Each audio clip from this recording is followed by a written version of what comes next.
Zmoras were souls of particularly evil women. When everyone was sound asleep, Zmora would leave the body of its host and look for prey.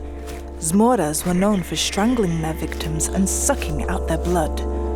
They were known for taking the shape of a very tall woman with large bulging eyes, thick dark hair, and really smelly breath. They also had the ability to turn into a number of small animals, mosquitoes, moths, or mice. This allowed them to find their way into any house or apartment. Once inside, Zmora would sit on the victim's chest and slide their thin tongue into his or her mouth to suck out their blood. They would usually disappear before the dawn. The next morning, the victim would wake up exhausted and weary.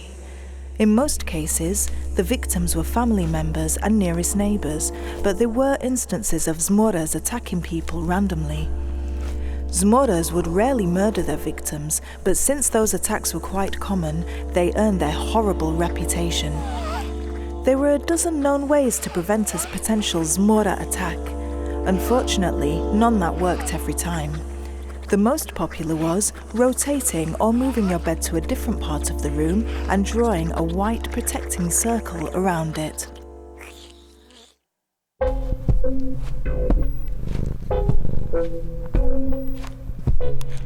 Hoklik was a mischievous little creature. He could usually be found in the pantry or a larder. He was known to play tricks and prank people, but mainly he was infamous for eating people's food supplies. It was the size of a house cat and it resembled one too. Mistaking a hoklik for a cat was a common mistake, but an unfortunate one.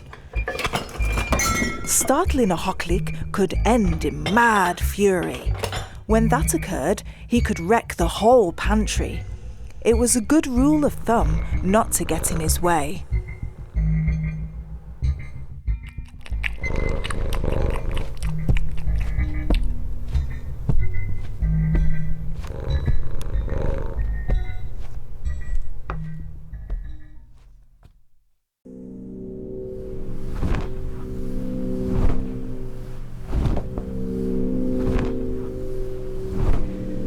Whenever someone died, an unexpected and sudden death, there was a high probability his soul would come back as a flying creature called letaviets. It would usually materialize itself right before a storm. His presence attracted lightning strikes, which always seemed to follow him. It would soar close to the ground and generate a horrifying howl. Letaviets would usually end up being killed by the lightning. But before that happened, it would usually cause panic and destruction in the area. Since the demon attracted lightning, it would purposely draw them towards church towers and houses.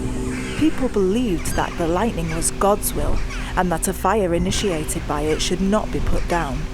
If that happened to be someone's house, its owner must have deserved such terrible fate.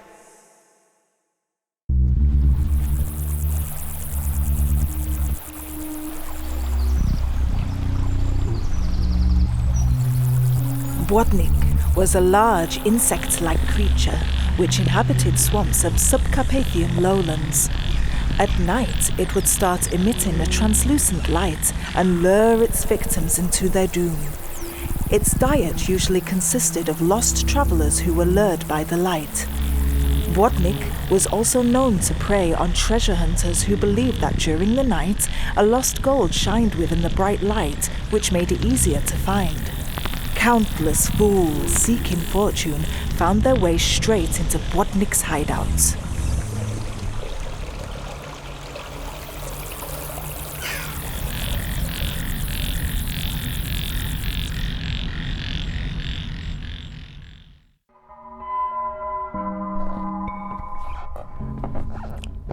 Stukacz was a cunning little demon. His appearance was announced with a sudden eruption of noises in the house. Loud thumping and scraping sounds in the attic was his trademark. Even though he was a regular guest, not many people could claim to have laid eyes on this unwelcome visitor. Those who did catch a glimpse of it describe him as a small, furry creature with long, thin limbs and distinctly large, red, glowing eyes.